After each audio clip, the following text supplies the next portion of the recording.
अधिकतर लोगों के तुलसी के जो पौधे हैं वो हरे भरे नहीं होते हैं, साथ ही साथ घने तो बिल्कुल नहीं होते हैं। एक तरह से लंबाई में जाते हैं और लंबाई में जाने के बाद में जो तुलसी के प्लांट हैं वो ख़राब हो जाते हैं। ऐसा क्यों होता है और कौन सी खाद है जो कि मैं डालती हूँ जिसकी वजह से आप देखिए एकदम जंगल जैसी घनी आपको ये तुलसी दिखाई दे रही है। और आप पॉट का साइज़ देखिए, पॉट का साइज़ भी कोई ज़्यादा बड़ा साइज़ नहीं है। ये 8 इंच के पॉट में लगी हुई है और आप तुलसी देखिए, तुलसी कितनी ज़्यादा घनी है। मैं इसके साथ में जो है बाकी के भी आपको प्लांट दिखाऊंगी। जैसे कि मैं आपको ये वाला प्लांट दिखा रही हूँ जो कि अभी ज़्यादा पुराना नहीं है, 2 से 3 महीने पुराना ये प्लांट है। लेकिन आप इसकी ग्रोथ देखिए कितना अच्छा है और बिल्कुल डंडी जैसा ये प्लांट नहीं है, ये नीचे से ही ये प्लांट पूरा घना बना हुआ है। तो मैं इसमें जो टाइम टू टाइम काम करती हूँ वो मैं आपके साथ शेयर कर रही हूँ। साथ ही फर्टिलाइज़र बता रही हूँ जो कि बहुत ईजी है, जिसको आप आसानी से बनाकर डाल सकते हैं और आपको जो मैं आपको रिज़ल्ट दिखा रही हूँ वो आपको मिलने लग जाएगा। सबसे पहली चीज़ जो तुलसी के लिए बहुत ज़रूरी है कि अगर आप अपनी तुलसी को घना बनाना चाहते हैं और चाहते हैं कि आपकी तुलसी ना सूखे, तो उसके लिए आपको ये जो फ्लावरिंग दिख रही है ये आपको बिल्कुल भी नहीं रखनी है, क्योंकि इसके वजह से ज़्यादातर टाइम पर जो है तुलसी ख़राब हो जाती है, क्योंकि बीज बनने लग जाते हैं फूल बनने के बाद में। और जहाँ प्लांट का फोकस बीज बनने पर हो जाता है वैसे ही आपका प्लांट आप देखेंगे धीरे धीरे करके सूखने लग जाता है। तो जितनी भी फ्लावरिंग हो उस फ्लावरिंग को आपको इतना बड़ा भी नहीं होने देना है। आपको फ्लावरिंग पर जब स्टेज पे फ्लावरिंग होती है उसी स्टेज पर आपको इससे पिंच कर देना है। इससे आपका प्लांट जो है सूख कर ख़राब नहीं होगा और साथ ही साथ आपके प्लांट की जो ग्रोथ है वो और ज़्यादा हो जाएगी। लेकिन जब आप पिंचिंग करते हैं तो इसके साथ में एक बेनिफिट आपको और मिलता है, वो ये है कि आपका प्लांट जो है साइड से और ढेर सारी ब्रांचेस निकलता है। जैसे कि आप मेरे इस प्लांट में देख रहे हैं, इसमें आप देखिए ये छोटा सा प्लांट है बिल्कुल, लेकिन आप इसमें ब्रांचेस देखिए, ब्रांचेस की बिल्कुल कमी नहीं है, क्योंकि जो चीज़ मैंने आपके साथ में अभी शेयर की है वो मैं करती रहती हूँ आए दिन। उसके वजह से आप देखिए प्लांट छोटा सा है लेकिन इसकी ग्रोथ बहुत अच्छी आपको देखने के लिए मिल रही है। साथ ही साथ जैसे कि अभी काफ़ी सारे लोग हैं जिनके पास में धूप नहीं आती है या कम धूप आती है, तो जितनी भी देर की आपके घर में धूप आती है, वैसे तो हमें 4 से 5 घंटे की धूप अपने तुलसी के प्लांट को देना चाहिए। लेकिन अगर आपके घर में ज़्यादा धूप नहीं आती है तो एटलीस्ट 1 घंटे से 2 घंटे के बीच की जो धूप है ऐसी जगह पर रख दीजिए जहाँ पर इस प्लांट को अच्छे से धूप मिलती रहे। अब दूसरी बात हम करेंगे कि इस प्लांट को घना बनाने के लिए और क्या ज़रूरी है। तो जब भी आप वाटरिंग करते हैं तो वाटरिंग करने के टाइम पर आपको याद रखना है कभी भी ओवर वाटर नहीं करना है। मैं अपने हर वीडियो में आपके साथ में शेयर करती हूँ कि कोई भी पौधा है तुलसी को छोड़कर और भी जो पौधे होते हैं, कभी भी कोई भी प्लांट जो है ज़्यादा पानी की वजह से ही ख़राब होते हैं। कम पानी देने की वजह से प्लांट मुड़ जाएगा लेकिन जो है ख़राब नहीं होगा। तो ओवर वाटरिंग कभी भी मत कीजिए अपने प्लांट में। पानी तभी दीजिए जब मिट्टी अच्छे से सूखी हो, और ख़ास तौर पर जब आपके घर में धूप कम आती है तो मिट्टी जो है बहुत देर से सूखती होगी। तो डेली जो पूजा का जल है अपने तुलसी के प्लांट में ना डालकर आप बाकी के प्लांट में डाल दीजिए या सूर्य देव को चढ़ा दीजिए, लेकिन डेली का जो जल है वो तुलसी में मत चढ़ाइए। क्योंकि जब आप बार बार तुलसी के पौधे में पानी डालते हैं तो एक टाइम के बाद में इस पौधे की जो जड़ें हैं वो ख़राब हो जाती हैं और इनमें फंगस लग जाता है, जिसकी वजह से मैक्सिमम टाइम पे तुलसी का प्लांट ख़राब होता है और एकदम से सूख जाता है।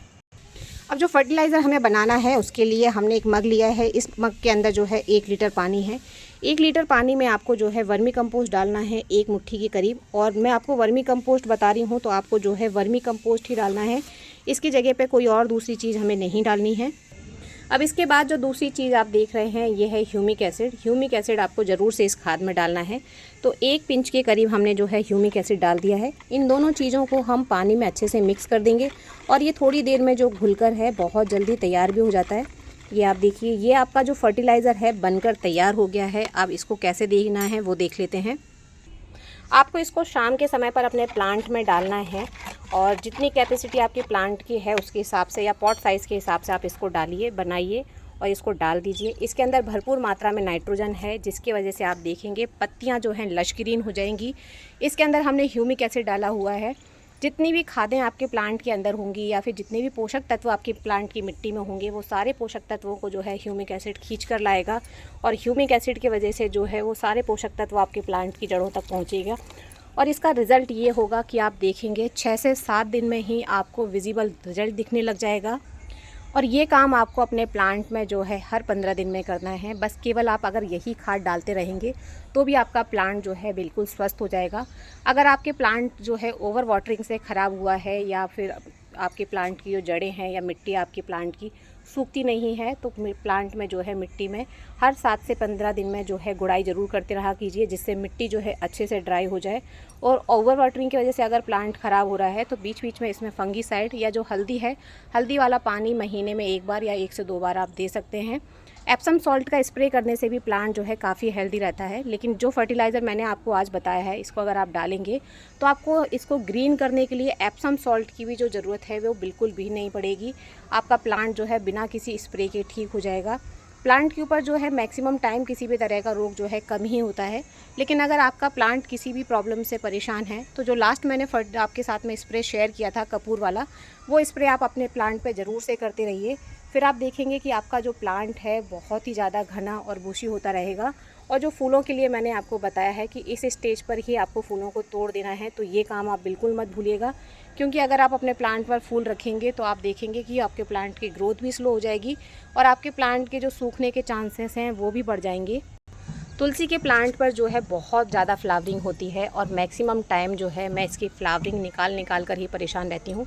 इसमें मुझे फर्टिलाइज़र तो कम लगाने पड़ते हैं, लेकिन इसकी जो फ्लावरिंग है इसको बहुत तोड़ना पड़ता है। केवल 6 से 7 दिन होते हैं और 6 से 7 दिन में ही जो है इसमें फिर से नई ग्रोथ हो जाती है और इसमें जो है ये फूल आ जाते हैं। इसीलिए तुलसी का प्लांट जो है मैक्सिमम लोगों का ख़राब हो जाता है। और आप भी अगर इसी प्रॉब्लम से परेशान हैं तो इस स्टेज पर ही फूलों को निकाल दीजिए, जिससे कि प्लांट जो है फूल बनने और क्या कहते हैं बीज बनने की प्रोसेस तक पहुंचेंगी नहीं, जिससे प्लांट की भी एनर्जी सेव होगी और आपकी भी एनर्जी सेव होगी, जिससे प्लांट जो है बहुत ज़्यादा बुशी, हरा भरा और ग्रीन होगा। आज का वीडियो आपको कैसा लगा मुझे कमेंट में ज़रूर बताइएगा। तुलसी के प्लांट को लेकर अगर आप लोगों का कोई और सवाल है तो मुझे कॉमेंट में ज़रूर लिखिएगा, लिखना बिल्कुल मत भूलें। और चैनल को अगर अभी तक फॉलो नहीं किया है तो चैनल को फॉलो ज़रूर करें। हैप्पी गार्डनिंग फ्रेंड्स, धन्यवाद।